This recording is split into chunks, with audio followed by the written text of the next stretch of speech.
8 out of 10, right? I know 8 out of 10. that music. Why 8 out of 10 kids ain't out here on perks, robbing, Molly, this and that? We don't think you outside. Nah, it ain't 8 out of 10. It ain't 8 out of 10, G. I don't think you outside. I'm outside. It ain't 8 out of 10. I don't think you outside. It's not 8 out of 10, bro. That's an example. You think 80% of that's 80%.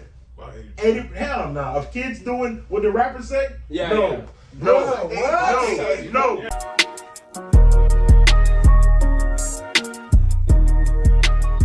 So what y'all got going on, man? SBTooReal come back with another video, man. So today topic we talking about on the just all around the gentrification, you feel me, the updates, like updated in Miami-Dade County, like in current in 2024, you feel me? So I got my boy right here. You wanna introduce yourself? KingB. Everything like that is be in the description down below too, as well as Gtalk Beats.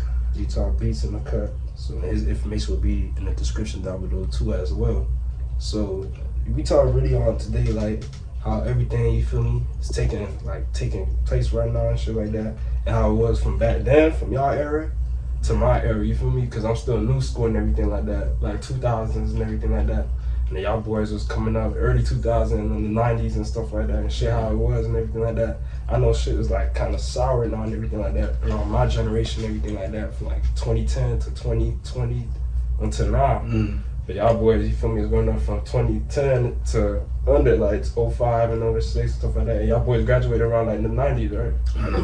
I did. I'm in the 2000s. Where you were, like 05? 06. 06? Okay. Same shit. That was my cousin and shit like that. I'm born in not NMB, right? I'm in the 90s for sure. Edison? Yeah. Too? Okay, sure. Yeah, so like everything, you know, of course, like gentrification is going like all around US right now.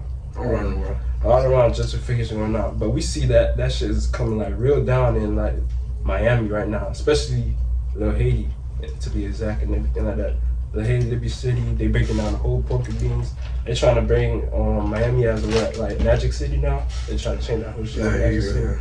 So like for the first like question, everything like that, how was it, like, you feel me, like growing up in that era and shit like that, compared, and y'all still living in this era, like how that the difference, you feel me, like right now to like back then and everything like that, how y'all see it right now?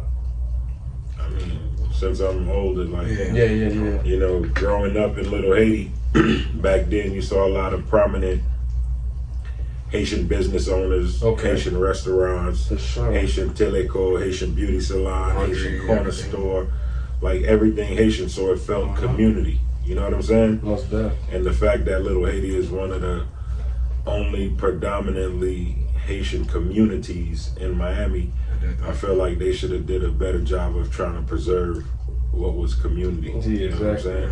Because Little Havana is Little Havana, you know what I'm saying? You got those predominantly Hispanic areas, and when a city takes the time to coin an area like Little Haiti, you know what I'm saying? For that it should be there like forever as a mark, you know? Generations of people from Little Haiti growing and thriving, you know. Sadly, where Little Haiti sits geographically is a little north of Design District, west of Miami Beach, you know, which is a flood zone. And it's like sits perfectly where developers, you know, salivate at the mouth like this is perfect.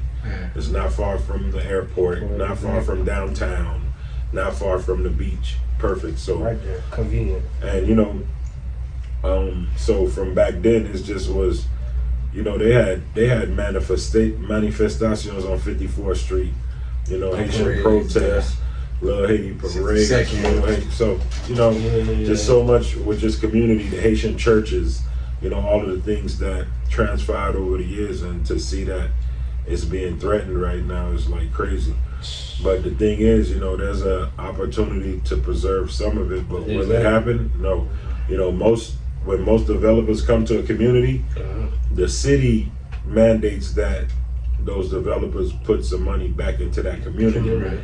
But depending on who's at the head of the trust of that community and what organizations are involved in what's going to be given to that community, determines whether it translates into real shit, actionable items. You feel me? Like where the community actually benefit from it. For sure. You know, so it's that kind of shit, man. It's crazy, but the solution to all of this is us getting our own money and me trying to match them dollar for dollar. You know, whenever we find ourselves begging for a seat at a table is not a good position. You know? No, exactly. Definitely. He younger than me, so his era, you know, he got to see on it too, off this game. I definitely, a story that I always remember for sure when I was young. I used to work at this flower shop. This dude, and he came one day where I was working, and somebody came and dropped him off like a plan sheet or whatever. So where it's like maybe like when they have these plans for the gentrification, they gotta let every owner and every business owner know what is going to happen or whatever. So he left the plan and he was showing me, like, man, this is gonna be, this is, you know, showing me how Biscayne, they're trying to open up the street a little bit more, which now it is. Give you more lanes, put the median in the middle. Back in the days, Biscayne was not like that. It was just a straight old, you know, like not too big street.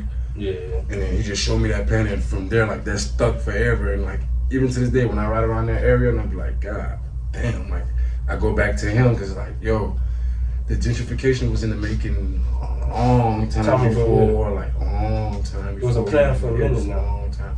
Because I remember around the time, like, even for like my parents, when they sold their house, there was like, they moved this a realtor office right on Biscayne, and they hired like this Haitian lady. So her job, she was just to walk around the neighborhood to talk to Haitians, because she speak Creole, and get them to sell their cribs, you know, to get them to sell their houses, whatever, like, however they got to finesse them, tell them whatever. And like not too long ago, I just went there like the other day, if maybe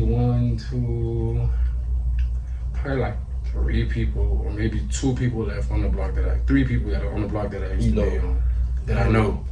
And the rest is just new people, man. People jogging on the block, which, I mean, for the cleaning up of the block, I don't mind it, you know what I'm saying? Because for sure, like, the block, we can't live in filth, you know what I'm saying? And it does, I mean, I do admire the fact that the place, it looks good, but it's just the fact that they have to boot us out to get it to look this way first. Like, we gotta boot y'all out, let me get y'all up out of here, and then we're gonna fix it up. Where it's like, why not fix it up while we in this, you know what I'm saying?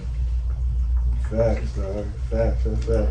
So especially when my people lived out there, my old boy was just telling me, like, when they had a little business off of Northeast 2nd, I don't know if y'all know Northeast 2nd. Yeah. That was the hub of Haitian business. Off of 62nd too, you know that little statue right there on 62nd on Northeast 2nd. Yeah, no Miami Ave right there. Yeah, that's the statue over there and everything like that. Back then, he said him and his little, when he came back around the 90s and everything like that, they had their whole business and everything like that. They end up back in 2000s and everything, in the 90s and 2000, find out, and boy don't got a business no more. People bought it up and everything like that. You know, they buying up the whole property and everything like that.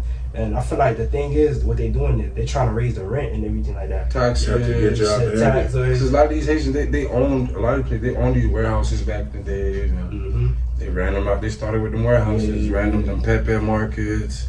Started with them. If you go back there, you see them warehouses. I mean, I like what they did with them, but we was not understanding what was being done at the same time. Where it's like, instead of being completely taken out the picture, we were supposed to understand what type of changes being made and find some way to make ourselves a part of that change. No, for sure. And you know, the Haitians that were on point, that bought property, that had knowledge, I don't think they were good at sharing knowledge. I don't think they were good at creating the idea of community. But I kind of give our parents a pass, because they come into a new country, foreign land, and all they worry about is our safety and survival. So it's like for the following generations to pick up the torch, but you know, we faced a challenge that we wasn't prepared for, being second generation Haitians here. You feel me? For sure. First generations, really, because our parents came from over there, and we, you know. But at the end of the day, it's like we live, we learn. You feel me? Life happens in cycles. What has to happen now is that we gotta get strong enough and where we can match dollars in these communities and actually influence what we want to do without begging for a seat at somebody else's table. You feel me? For the next generation too. It's Yeah, coming. we gotta get our bread up and that. put it back to work in community. Come reverse it, like, and everything Like our that. people spend way too much money giving it back to the others. You feel me? I was watching this thing about how Asians, Chinese were forced to open Chinese restaurants in the black communities because the white people did not want them in the white areas, right? And that empowered the Chinese dollar that never made it back into the black community. So that was just like an open wound of black dollars going out. And there's so many other businesses like that in our community. So it's like, how are we building community if we're not spending the dollar with each other at least 5 times? You feel me? Me personally, I make it a point to go buy clothes from local black-owned stores. Exactly. I go fucking eat at the different black-owned restaurants. Like, I spend that bread with my people. I go to the nice shit too. I might pull up in Komodo, here and there, Prime 112 here. You feel me? But I'm gonna spend that money with the mom and pops. You know, keep them out. Plus, this shit be mad good. You know, culture food is the best. That's what I'm saying. It's like, on top of that, we've been oppressed too as a culture, especially black people. They're not teaching us the right thing. They're not feeding us the right thing. Now they're looking at, like, you feel me, the knowledge you have. You are what you know and everything. Like, you are what you eat. You are what you feel me, consume and everything like that. Especially us as, you feel me, black people. We already black on top of that. And that we already getting oppressed by the people, especially they don't want to see us back dark. I was reading the thing too as well. Like, you go into a bank, you trying to get a loan for your own business, stuff like that. It's a high percentage chance you might get denied than the other, you feel me, other race and everything like that. They'll give us loans to put us in debt, not to empower us. So it's like they'll feed us to harm us, but they won't feed us to, you feel me, help us gain and everything like that. And on top of that, like, when we trying to build each other, like what you were saying, we have like that's real. Why you think there's always a Chinese store in every black community? Yeah. They taking that bread. We can't go open up in a Chinatown. I'm gonna tell you something though. You know, open up a Chinatown. At the end of the day, like, I was having a discussion with some brothers, and we talking, and you know, you get time to process information and really think about some shit deeply. Yeah. It's like we've been removed so many years from slavery, segregation, the black man is up, the black man visible. Like, we gotta remove the idea of the oppressor being in the way. Yeah. If we want to be honest with ourselves, because we've done a lot of foolish stuff. To our own selves. You know what I'm saying? And some of this shit is self-inflicted. You feel me? So at the end of the day, it's like we got to get on our shit, practice accountability, match them in this tech age, because I think this is where we're going to catch up at. You feel me? In this tech age, we control content, we control creativity. We own it. We control it, but they own it. We got to find a way to maintain more ownership and build wealth. That's the thing. After that, buy real estate, go buy acreage in all these fucking country towns. Do the reverse of what they do in gentrification wise. They coming into the inner cities. Let's go to the outskirts and build fucking, you feel me? Like, it's a chess match, but complaining ain't gonna get us nowhere. We're gonna find ourselves 10 more generations talking about, you see what they doing? But meanwhile, niggas in the street and black folks as a whole done ran through enough breath to have done that twice. Exactly. But that ain't our focus, you feel me? Niggas get to focusing on fashion and flashing, wrong thing, outdoing the next man, instead of being like, yo, 20 years from now, we want to be by the block cooling, you feel me? Let's and to be honest, I would say that the hustlers in Miami just lost their way. Because if you look at the history of the hustlers in Miami, Big Ike and all those hustler pioneers that came from the newer generation, them dudes was doing construction, buying up the whole 22nd Ave. You know what I'm saying? Yeah. I could look at some Little Haiti pioneers in business, you know, the Neptunes, the different people that own things. You know, right now you got Pimambuk. He's an inspirational leader in the hood. He has the radio, has the restaurants. So it's not like we have examples, you feel me? We're quick to make excuses for why we didn't get where we're going. And my thing is, he who seeks knowledge begins with humbleness, you feel me? Exactly. Sometimes we wait for somebody to come teach us something when we should be going to ask the person that we looking to learn from, you feel me? Niggas would be like, man, this nigga ain't tell me nothing, but you didn't even take the time to ask him. How is he to know that you are interested? I should know you're gonna carry out what it is that you are interested about. Because if you really want to know about something, you really want to do something, nothing is gonna keep you from trying to find that out and doing it. I'm telling you, man. Exactly what I was just about to say too. On top of that, like with the I was just having a conversation with brothers too as well the other day. Like they were speaking on how black people we've been marching too long. We've been marching for 100 years. How much niggas gotta die for us to keep marching and everything that they're not doing a damn thing for us. So we've been marching for 100 years. We've been protesting for 100 years. We've been Ben Crump been on the line. Al Sharpton been on the line for how much years? You feel me? For 100 years. How much stuff been have to be going on in Little Haiti for us to keep doing? Like, what do we do? We've been complaining for the whole thing. Like, our solution is ownership. And action.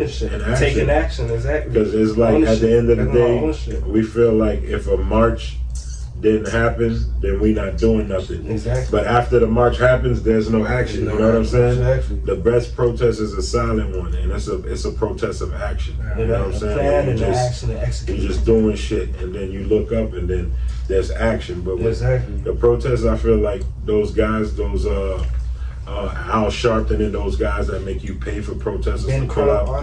It's like, okay, it's a game, you know? It's a game. It's a game. They here to keep that same strategy going over and over and over and over and over and over. Every time some shit happens, it's March. They here to keep that same shit going on. It keeps them at the front as leaders, at the height of stuff. And they get now, money. Ben Crump as an attorney, I watch him go pursue bread for families that's been, you feel me? Yeah. Al Sharpton got just a long history. I forgot, somebody was just telling a story. They had some shit going on. Al Sharpton pulled up and told them, it's going to cost you X, Y, and Z. I'm going to send the protesters out there with the signs. And I was like, damn. So he organized that shit. He's part of the game. He been around for a minute. When he was big too, I heard. I heard he used to have weight on him. Yeah, he's been around for a hot minute. So it's like you got organizers and mobilizers. And then you got people that just put on the dog and pony show. It starts with us, the community. I'm telling you. Sometimes it's like the people at the top just there for the shine or money. Exactly. But when you got real people that's putting in work and we organizing, you know, back then when the slaves and stuff, they would sneak and get together. You know what I'm saying? Have job plans. It's that same mentality you got to use. But nowadays, the means to pull black people together is a party, but it's hard pressed to figure that you can share good information at a party. Right? Yeah, right. We gonna figure it out though. I got faith in us. Yeah, we're just a little all over the place right now. But with this technology, I think it's gonna be the machine that works against the creators. You feel me? Sure. In a sense that more people are becoming aware of stuff. I've gained more knowledge in this era than in the era in which I went to school. If that makes any sense. For sure.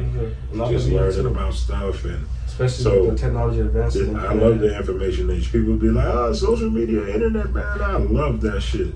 It's like the times. You get what I'm saying? Yeah. It's like when rotary phones went out the way and you got digital, you had niggas who loved rotary phones. Like, man, you get what I'm saying? Now you gotta get with the times. Give the phone. You gotta get with the times. Or you get was lost. around with the pages, you talk? You was around with the pages and everything. Niggas used to have the pages on the young. I was the beepers. The beepers and pages. Oh, the pages. Oh yeah. Page me. Pocket full of quarters. Running to the I got to the phone. cell phone. You know what I'm saying? I used to have my old boy beepers that don't work. I used to take them shits and put them on. Hey, my senior year in school, you know those brick phones? Okay, yeah. My senior year in high school, I had one of them joints with Money Aces. People used to clone them. People used to clone them. Yeah. Exactly that.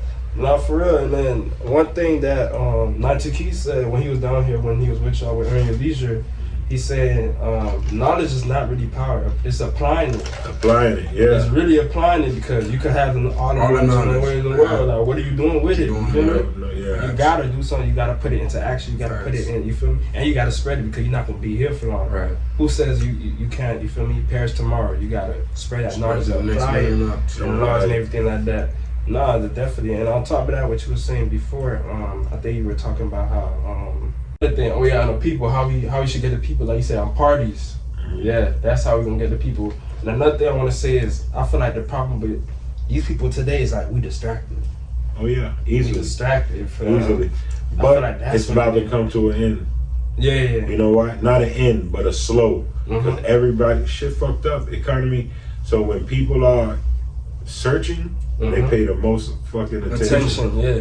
Now it's like, Tell you. it's just, there has to be a visible answer for them to follow. Right. Everybody want to be a part of something that's winning and makes sense. Sense. Yeah. You got to be presented the right way, packaged the right way, and then you're going to have them like this. Yeah. So. Whatever you say, sir, Next because I'm move, right? tired of this. It's all over the place. It's Yes, man. unpredictable. Yeah, exactly. And that's I how mean, you for sure, build. because we live in an era where, like, yo, everybody got an online course, everybody's selling somewhere. Like, Everything digital. Right people now. are really willing to go pay For knowledge. for some type of The knowledge. hope. The And hope, the hope of knowledge. changing their life. Right. You feel me? Telling you, yeah. So if you imagine if you put a realistic, I think the problem with all of this stuff people are selling them, they instant. People Yeah. oh, get rich tomorrow. Instant gratification. If Get you rich put- quick scheme. I think if you Yeah, put it's together like encouraging. a plan for a year, a realistic 12-year plan for people to undergo, every month it's a different layer that they It'll put prosper. on. I think it'll prosper because people will be vested. It's like school, you feel me? For sure. You can't improve in 30 days, my nigga. Like you, Yeah. it's because Shit you gotta takes give time. yourself room of the ups and downs, living, stretch that through a year, have a viable program that people can follow, and it doesn't have to be on a specific industry, this and that. It's just more about, you know the shit a person may go through spiritually and mentally growth wise before they realize just that aspect of things. You feel me? Yeah. Calm yourself down. Don't, you feel me? Meditate. Figure out what it is you want to do. Research that. You know what I'm saying? Yeah. Provide them direction and the resources, and people will be better off. People are just all over the place, panicking. That are like, people can't stay focused. Yeah, I mean, They start to do this, it's not working. Money not coming fast enough. Oh shit, What's let the me next go thing? there. And that's You know, the whole they move- sentiment Throw it of off. throwing shit And off. boys moving on. I feel like a lot of people nowadays is moving on, like living off survival mode. Yes, I'm just facts. trying to live tomorrow. For sure. Live today, live tomorrow. Nobody want to stay on focus on one thing and we distracted. Oh, that's working for that man. Let me go do that. Oh, that's working for Let him. me try that. Let try that. That shit working for him. He rapping. Oh, he blowing up that quick. Let me try to hit up the song and everything. That mind you, you didn't even know the music business. You ain't do your research. You ain't touch a mic in 5 years. You feel me? You ain't Probably, even. yeah. And that's what I would want Never. to tell the young niggas. That's what I would want to tell out of everybody, the young niggas, slow down. Slow down. Map out what it is you're doing. You got a long life ahead of you.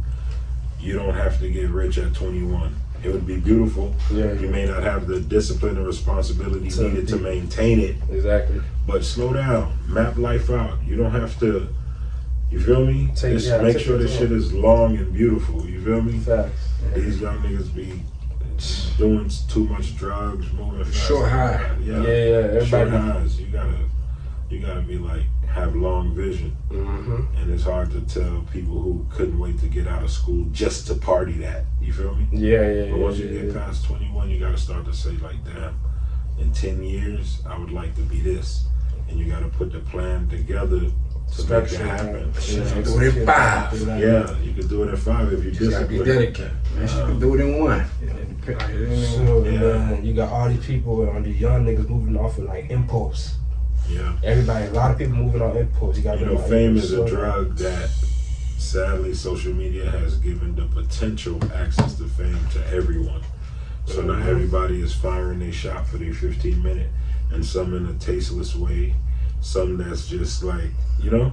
For sure. So at the end of the day, it's like, that shit is a drug. You know what I'm saying? Clout, all that Like, shit. I hope people don't stop wanting to be carpenters and builders and mechanics Cause we need those and people. restaurant, you know what I'm saying? We need But with all of those, the beauty of it is with all of those professions, you have an opportunity to monetize on YouTube or educate an audience, or, you know, if you're that guy or if you're looking into doing that. So people just look at the idea of fame of being like, just being in front of a camera. Nah, man, there's people. I went to the YouTube conference, Art Basel weekend. Yeah. The YouTube thing they had down here. Last week? No, 2 months ago. 2 months ago? Okay. Yeah, and you They know, had they the shared a song, lot of information there, and it's like, you be like, damn, you know what? It's not just about the arts when it comes to that. You feel me? Okay. It's creativity on The all creative. levels. Okay. It's just showing your skill set. You feel me? Whatever it is. Nah, for sure. Now we're in the era of the shit that individual creators is what's about to run this shit right now. Like, Yeah. and that's like we have everything in our hands, but everybody already been programmed a certain way. So it's like if I program you a certain way, be like, all right, yeah, go ahead, be a creator. You're still gonna be my creator because I already programmed you in a certain way. Versus you being your free, able to just Your individual individual. You know what I'm saying? Mm-hmm. But I don't know, you just got tapped into this era, man. Gotta tap in, man. From digital currency to digital. See, I got me a laptop. I ain't never had no computer like that. I done bought computers for the purpose of studio, you know, production, this and that. But like my own personal shit is real, boy. Shit, Technology is taking over too. Hell yeah. So, yeah, I feel like you gotta have some tech skills or you done. I feel Like like our kids have to learn coding. They have to learn everything tech, because these days, if you don't have a tech component to your business mode, it's like you're failing. malpractice. You know What you doing? What you doing? Especially today now, AI is like building a lot of niggas' business right now. A lot of these people business boys taking their business from $1 million business to 8-figure business. I like the AI aspect for the actual execution of the task. I don't like it for the creation of it. Yeah. Like I want to create my idea from raw, right, and then put it in a manner where I can go back in and curate it to feel more like it's real. Because I've seen so many niggas. I've been hearing students getting caught. Using that it. you could tell. You can tell when I'm like, it making humans lazy. It is, man. And when you're a true creative, you in love with the process of the work. it coming from inside of you. You know what I'm saying? Right. Like I be writing my shit. Sometimes I even send Pete my shits from my notes. He's like, "You wrote this?" I'm like, "Yeah, nigga." The fuck? For sure. Yes. I like typing, even if my commas not my grammatical errors is. I like Punctuation, grammars, and I'm everything. like, people be like, "You wrote this?" Yeah, because you know it's the hood nigga perception, but like, nigga went to school at least. Nigga know how to read. God damn. They says it because they want to think that because all this technology, and I feel like AI and everything is going to take a lot of people's job. It already is taking a lot of people's job, and on top of that, it's going to make a lot of people slow down and more dumber and lazy. So it's about, you feel me, pimping it, using it. Low key, I don't panic at all, ever, right? But inside, I have a sense of anxiety, panic about what the future gonna bring.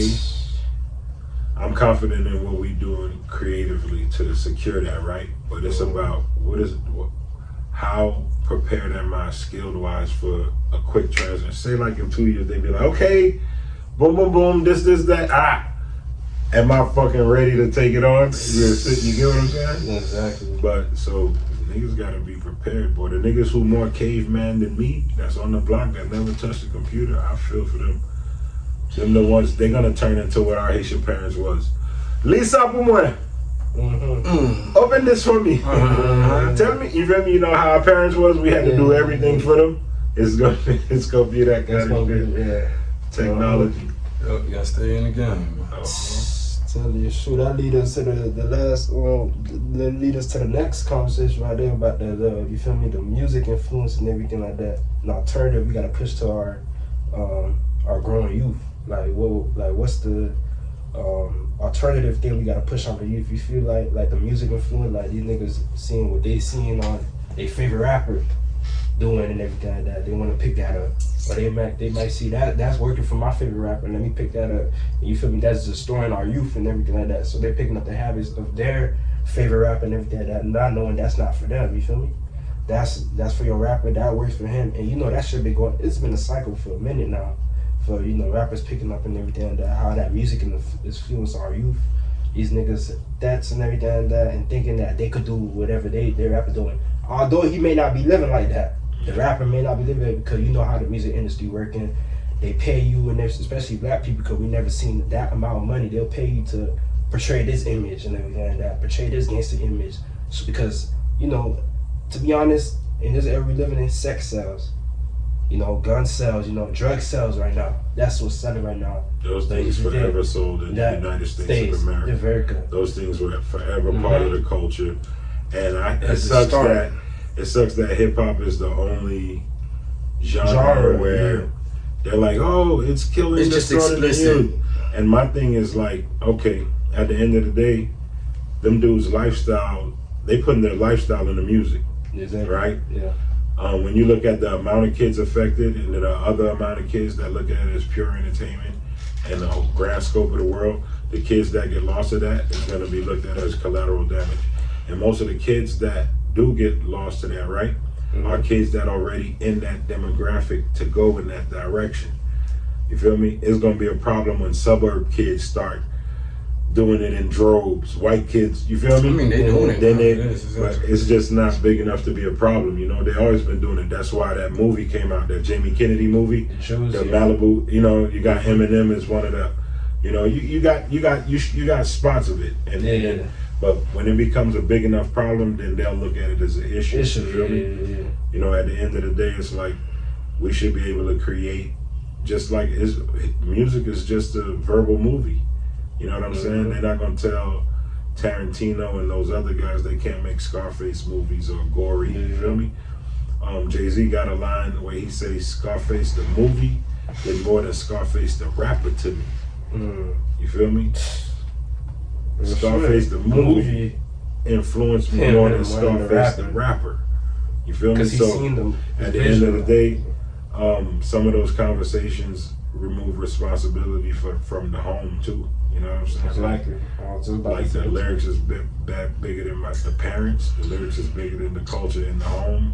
You know what I'm saying? I get That's where it comes into me, where it's like I fall in line, of course, with the creating shit. It's like, create whatever. Like that's what creating is. Even if a motherfucker don't understand it, but then again, it's like we in an era where like ain't no lines drawn anymore. Which like, of course, it first falls on the parents. It falls in their home. Like what you letting your kids listening to. You like.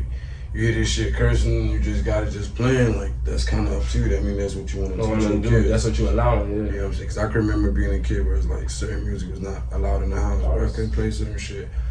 I mean, I learned a lot of other shit when I got out there on my own time and whatever, but for the most part, you just hold a level of certain respect where it's like, you separate the kids from grown adults. Grown people music, You know what I'm saying? It's like, you know, it used to be that shit where it's like, all right, grown folks talking, kids get out of the room. Right now the kids in the room with the adults, and that's a problem. Exactly. And that's my only problem with that type of shit. So I can't say where it's like, and there's no secret to look at what's going on, look at the killing, look at it. Like, music is very, very, very, very fucking powerful, bro. No, I'm telling you. Very music powerful. is music frequency runs programming. the world. Like, ain't no way, like, everybody's influenced in some way by music, right? At the end of the day, the thing is, you go pick the music you want to listen to. You know what I'm saying? Certain people, they listen to classical music. They're like, I'm not gonna listen to that bullshit because it's gonna fuck my head up. It's gonna make me get on some, like, you know, I don't want to hear that shit. The frequency. The frequency, right? Exactly. It's also your social circles and your geographical location. You feel me? I was watching this thing on Instagram the other day, and they had these white folks up there, right? And they was asking them, they was putting celebrities on the screen, and they was putting black celebrities on the screen that these white folks didn't know at all. Like, it had to be next, pass, right? And that just goes to their frequency vibrating in social circles don't partake in that world. So it don't show up on their algorithm. Like country white boy stuff don't show up on my algorithm. You feel me? So there's sub worlds within this one unified world. You feel me? Exactly. Your world is created off your interactions, your environment, and your experiences. You feel me? So you can't expect exactly. Yeah, but in the sense, shit, I always say shit. Rap, hip hop is the biggest that has ever fucking been. Yeah, right now. For sure. Ever been and ever.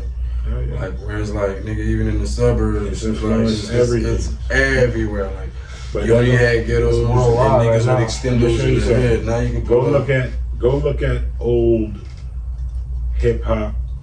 I'm telling dudes for the longest, go look at old hip hop concerts.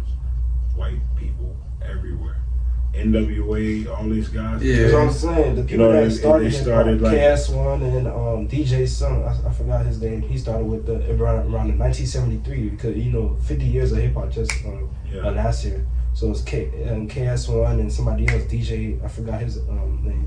I'm gonna put it back. I'm gonna put it on the screen. Them boys when they were doing the hip. You Grandmaster Flash. Exactly. Grandmaster Flash, Sugar Hill Gang. Yeah. Them boys rapping Duke. So it's like hip hop just became the coolest shit. Rock and roll, everything is influencing hip hop. You see, in the '80s, the first hip hop and rock collab was Run DMC and Aerosmith. Yeah. You feel me? They did Walk This Way.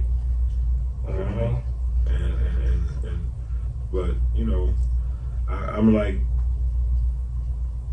hip hop has changed. NWA was the first gangster rapper. To start really. But my thing is when you look at, well, they were just telling their story. You feel me? They was the gang guys. They were telling their stories. Gangster rappers. Luke. They just sing about it, not rap about it though. Who? Uncle like the Bobby Womack, like not heavy. No, that's why I said rappers. You feel me? Okay, really. Yeah, Bobby Womack them talked about pimping, drugs. Yeah, but it sounds different. The vibration, soul, the blues. It sounds different versus the frequency of the music. The frequency of the music different versus the rap music. Definitely. That's what I'm saying. Like, music is really, really powerful, and music is frequency programming. So if you taking in, you feel me, what that your favorite rapper saying, all that, 9 out of 10 shit is gonna have an effect on you. You feel me? If you 9 out of 10. Not 9 out of 10. To the young, even to the young, to the adolescents, for sure to the young, even to the young. But when I say not for sure, 9 out of 10. 9 out of 10 is a big number, G. 9 out of 10, G. 8 out of 10. 8 out of 10. No, then 8 out of 10. Bro, they say you are hold on. How can you be consuming something? Hold up. I've been okay, let me say something. 8 out of 10. 8 out of 10, right? 8 out of 10. Why 8 out of 10 kids ain't out here on perks, robbing, Molly, this and that? We don't see it. Outside. You come on, nah, it ain't 8 out of 10. It ain't 8 out of 10, G. I don't think you're outside. I'm outside. It ain't 8 out of 10. I don't think you're outside. It's not 8 out of 10, bro. That's an example. You think 80% of that's 80%. 80, hell no. Of kids doing what the rappers say? No. I